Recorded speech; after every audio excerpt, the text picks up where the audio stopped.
एक तीर से दो शिकार किया है विपक्षी पार्टी ने, यानी कि नया नया जो इंडिया बना है उस इंडिया ने बहुत बड़ा काम कर दिया। प्रधानमंत्री जी के बहुत बहुत आभारी। विपक्ष की जो मंशा है कि नरेंद्र मोदी जी को मंच पे लाना, नरेंद्र मोदी जी को सदन में लाना, ताकि देश के लोग सुने जब वो फ्लोर टेस्ट करें, जब मणिपुर के नाम पे उनको घेरा जाए। अच्छा खुद नहीं समझ पा रहा कि उसके साथ कौन सा खेला हो गया है। मजबूरी में साहब को फ्लोर पे आके सदन में आके जवाब देना पड़ेगा। किस चाणक्य की बात करो, जो चाणक्य जो कहते थे कि मोदी साहब ने यूक्रेन और रूस का युद्ध एक फोन पे ही रोकने का काम किया। मणिपुर 3 महीने से चल रहा है, क्यों नहीं रोकने का काम किया? इंडिया नाम रख लेने से कुछ नहीं होता है। इंडिया तो आतंकवादी संगठन भी है, ईस्ट इंडिया कंपनी भी। जब एनडीए वाले को घेरेंगे तो जो निजाम है वो क्या जवाब देगा, जो बादशाह है वो क्या जवाब। 36 सेकंड बोल के जो भारत के ऊपर परोपकार किया है, जो मणिपुर के लोगों पे परोपकार किया है, उससे देश के लोग धन्य हो गए। बाबा मोदी जी।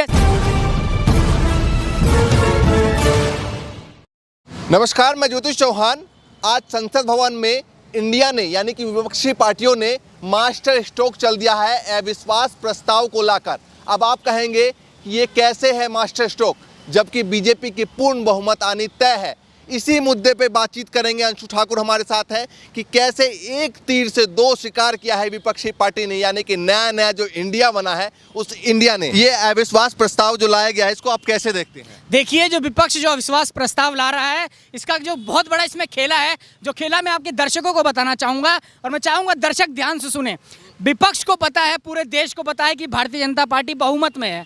अविश्वास प्रस्ताव लाने से उनकी सरकार नहीं गिरने वाली, लेकिन विपक्ष ने जो चाल चली है, मजबूरी में साहब को फ्लोर पे आके सदन में आके जवाब देना पड़ेगा। जब देश का विपक्ष, जब इंडिया वाले, जब एनडीए वाले को घेरेंगे तो जो निजाम है वो क्या जवाब देगा, जो बादशाह है वो क्या जवाब देगा। तो बादशाह खुद नहीं समझ पा रहा कि उसके साथ कौन सा खेला हो गया है।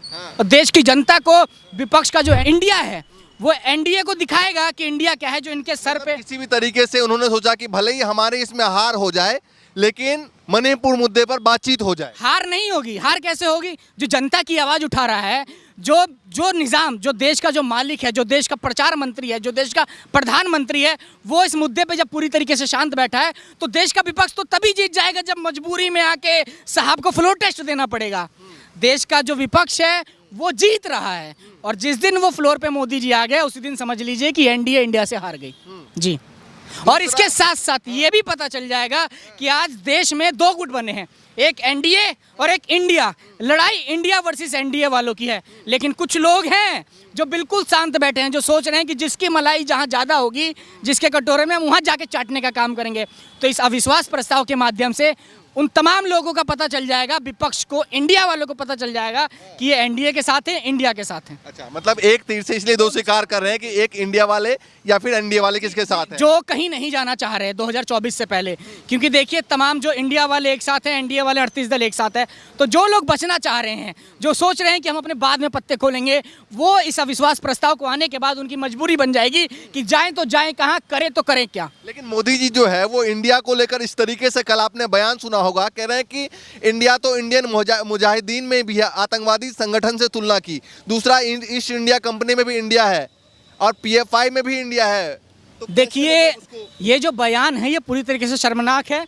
मैं शर्मिंदगी महसूस कर रहा हूँ कि मेरे देश का प्रधानमंत्री, जिसे इंडिया वालों ने वोट देने का काम किया, जिसे प्रधानमंत्री नरेंद्र मोदी बाहर जाके, विदेशों में जाके बयान देने का काम करते हैं कि लोकतंत्र की जननी है इंडिया, है लोकतंत्र की माँ है इंडिया, जिसे बयान देने काम करते, वो व्यक्ति, वो प्रधानमंत्री आज इंडिया को सिर्फ इसलिए क्योंकि एक विपक्ष ने नाम रखने का काम किया इंडिया का।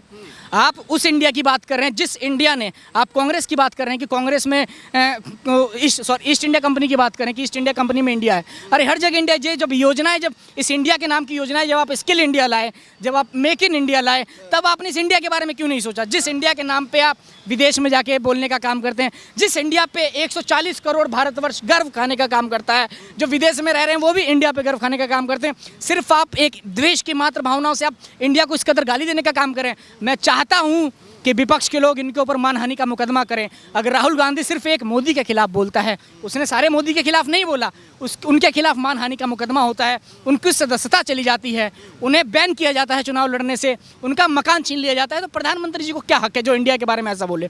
वो तो राहुल गांधी ने अगर मान भी लेते, उन्होंने मोदी को आहत करने का काम किया, तो उन्होंने सिर्फ एक वर्ग वर्ग को आहत करने का काम किया, लेकिन आपने तो हर एक इंडिया वासी को आहत करने का काम किया अपने लेकिन वो वही तो कह रहे हैं कि इंडिया नाम रख लेने से कुछ नहीं होता है। इंडिया तो आतंकवादी संगठन भी है, ईस्ट इंडिया कंपनी भी थी जिसने पूरे देश को गुलाम कर दिया था। देखिए, ईस्ट इंडिया कंपनी थी, वो जो व्यक्ति नाम रख रहा है अलग बात है, लेकिन भावनाओं से, आप इंडिया के भावनाओं से खेल खेलने का काम करें। नाम रखने की स्वतंत्रता आप इंडिया के बारे में कैसे कह सकते हैं भाई? इसी इंडिया को जो आप इन्होंने कांग्रेस पार्टी की भी बात करी कि कांग्रेस को भी इंडियन नेशनल कांग्रेस इन्होंने बनाया, उसके बाद जो इसकी स्थापना विदेशी ने की, अंग्रेजी ने की, लेकिन आप भूलने का काम करें कि उसी नेशनल कांग्रेस में महात्मा गांधी ने काम किया, उसी में पंडित जवाहरलाल नेहरू ने काम किया, उसी में सरदार वल्लभ भाई पटेल ने काम किया, उसी कांग्रेस की सरकार बनी जिसके नाम में इंडिया है, जिसने देश पे राज करने का काम किया, जिसमें आपके लोगों को दान में मंत्रिमंडल में बैठाने का काम किया। तब वो इंडिया क्या बुरा था? आज विपक्ष ने इंडिया नाम रख लिया तो आप इंडिया को मुजाहिदीन से तुलना करने का काम कर रहे हैं। आज जो अविश्वास प्रस्ताव है, इसका आपने जैसे बताया दर्शकों को कि इसका मतलब और मकसद कुछ और है, लेकिन तमाम मीडिया चैनल ये दिखा रहे हैं कि इससे जो है 2024 के लेकर राजनीति साफ हो जाएगी। अगर यहाँ पर हार गई विपक्ष तो 2024 में हार जाएगी, अगर यहाँ जीत गई तो 2024। आप उन गोदी मीडिया की बात कर रहे हैं जो सरकार के टुकड़ों पे पलने का काम करते हैं। देश के बच्चे को पता है कि लोकतंत्र में, जो भारत का भी लोकतंत्र है, इसमें जो बहुमत है ये भारतीय जनता पार्टी को है। चाहे उन्होंने ठग के बहुमत हासिल किया हो, चाहे खरीद के बहुमत हासिल किया हो, चाहे जनता के जनमत को अपहरण करके बहुमत हासिल किया हो, लेकिन फिलहाल बहुमत उनके पास है। तो विश्वास प्रस्ताव में जब विपक्ष का जब ज़्यादा नहीं होगा तो इसमें कैसे विपक्ष हार जाएगा? विपक्ष तो पहले ही गिनती के माध्यम, संख्या के माध्यम से कम है सदनों में, लेकिन विपक्ष जो चाहता है, विपक्ष की जो मंशा है कि नरेंद्र मोदी जी को मंच पे लाना, नरेंद्र मोदी जी को सदन में लाना, ताकि देश के लोग सुने, जब वो फ्लोर टेस्ट करें, जब मणिपुर के नाम पे उनको घेरा जाए। आज ऐसी क्या घटना हो जाती है कि मणिपुर के नाम पे एक सांसद, राज्यसभा सांसद संजय सिंह बयान देने का काम करते हैं, आप उन्हें बाहर निकाल के बैठाने का काम करते हैं। इस तरीके से लोकतंत्र चलता है क्या? लोकतंत्र तब जिंदा रहता है जब इनके रिंकिया के पापा बयान देने का काम करते हैं कि विपक्ष के सांसद सारे बेशरम हैं, नामर्द हैं, तब क्या लोकतंत्र जिंदा रहता है?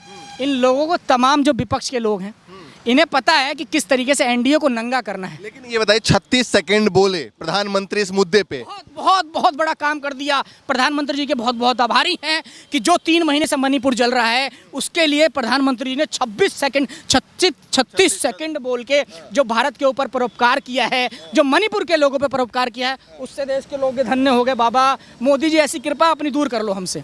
जी नहीं लगता है कि अब संसद भवन में जिस तरीके से मोर्चाबंदी की है विपक्षी पार्टियों ने, उसमें मोदी जी फंसेंगे ऐसा? क्योंकि हमेशा कहा जाता है भैया हाथ में चाणक्य है और वो निकाल के ले जाते हैं। चाणक्य सब फेल हो गए हैं साहब। चाणक्य 3 महीने से मणिपुर की आग नहीं बुझ रही, इन पे कैसे चाणक्य हैं ये हैं? और मुझे तो समझ नहीं आ रहा, जो भक्त जो कहते थे कि थेल अकेला चल रहा है, थेल अकेला चल रहा है, वो थेला 38 गीदड़ों को अपने साथ लेके आ रहा है। ऐसा कौन सा थेल है? जो भक्त कहते थे थेल का डंका विदेश में बज रहा है, थेल का डंका विदेश में बज रहा है। विदेश के सदनों में मणिपुर की घटना को लेकर भारत की आलोचना हो रही है। ऐसे थेल को डूब जाना चाहिए और ऐसे अंधभक्तों को अपने मुंह में कालिख लगा के सो जाना चाहिए। आप किस उसकी बात करो, किस चाणक्य की बात करो? जो चाणक्य जो कहते थे कि मोदी साहब ने यूक्रेन और रूस का युद्ध एक फ़ोन पे ही रोकने का काम किया। मणिपुर 3 महीने से चल रहा है, क्यों नहीं रोकने का काम किया? अरे वीडियो आने के बाद, प्रधानमंत्री साहब के 36 सेकंड बोलने के बाद आए दिन घटनाएं हो रही हैं वहाँ पे। किस बहन बेटी, किसकी घुमाया गया? जो कारगिल का युद्ध लड़ा उसकी बीवी को नंगा। इस बीच जो है वहाँ के मुख्यमंत्री है, उन्होंने आज ही ये बयान दिया। उन्होंने कहा कि अगर मैं जनता के वोट से बना हूँ, अगर मेरे को केंद्र नेतृत्व कहे तो मैं इस्तीफा दे दूंगा। बिल्कुल केंद्र कहेगा ही नहीं। केंद्र कैसे कहता है? केंद्र को पता है कि अगर मैंने इस्तीफा मांग लिया तो हो सकता है 2-4 विधायक विपक्ष में चले जाएं। डरती है। आप आंकड़ा निकाल के देखेंगे तो प्रधानमंत्री जी लगभग मणिपुर में चुनाव से पहले 5 से 6 बार उन्होंने प्रचार करने का काम किया। चुनाव के बाद कितनी बार गए प्रचार, वो लोगों को अपील करने या प्रचार करने ही कितनी बार गए? लोगों को पता है। और ये मुख्यमंत्री तो सिर्फ एक मोहरा है। मुख्यमंत्री के बस की कुछ नहीं है।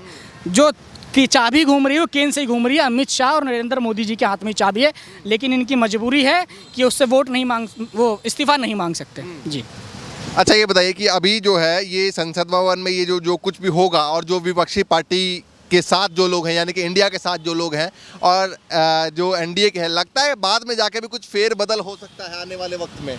जी देखिए, मुझे नहीं लगता फिर ये, क्योंकि जिस तरीके से माहौल चल रहा है, कल किसी ने नहीं देखा, लेकिन जिस तरीके से माहौल चल रहा है आपको साफ पता है कि जो एनडीए है बुरी तरीके से घिरी हुई है। हाँ, हो सकता है अपने सरकारी तोते किसी के ऊपर खोल दे, ज़्यादा दबाव बना दे तो कोई इधर उधर हो जाए, लेकिन मुझे नहीं लगता कोई इधर उधर होगा, क्योंकि इनको पता है कि रावण की लंका जल रही है। मायावती को लेकर क्या लगता है? क्योंकि इनको लेकर हमेशा सस्पेंस सस्पेंस बना हुआ है, क्या लगता है? देखिए, अविश्वास प्रस्ताव के बाद आपको पता चल जाएगा कि बहन जी को लेके आपको क्या लगने का, जो उनके 10 लोग हैं वो कहाँ जाएंगे। वही तो, ऐसे लोगों के ही तो नाक में नकेल कसी जाएगी अविश्वास प्रस्ताव लाने के बाद। इनकी मजबूरी हो जाएगी कि जाए तो जाए कहाँ, करे तो करे क्या। साहब के साथ जा नहीं सकते, क्यों चले जाएंगे? क्योंकि साहब के देश, साहब वहाँ राज करने का काम करे जहाँ बहन बेटियों को नंगा करके घुमाया जा रहा है, जहाँ आगजनी हो रही है, लोगों की हत्याएं हो रही हैं, लोगों को मारा जा रहा है और साहब मौन बैठे। जो विपक्ष उनकी आवाज़ उठाने का काम करे, लड़ाई लड़ने का काम कर रहा है, तो नैतिकता के अनुसार मुझे लगता है कि जो एनडीए के साथ नहीं और फिलहाल इंडिया के साथ भी नहीं है, वो इंडिया के साथ ही आएंगे। चलिए, हमारे साथ अंशु ठाकुर थे बातचीत करने के लिए और उन्होंने बताया किस तरीके से ये मास्टर स्ट्रोक विपक्षी पार्टियों ने खेला है।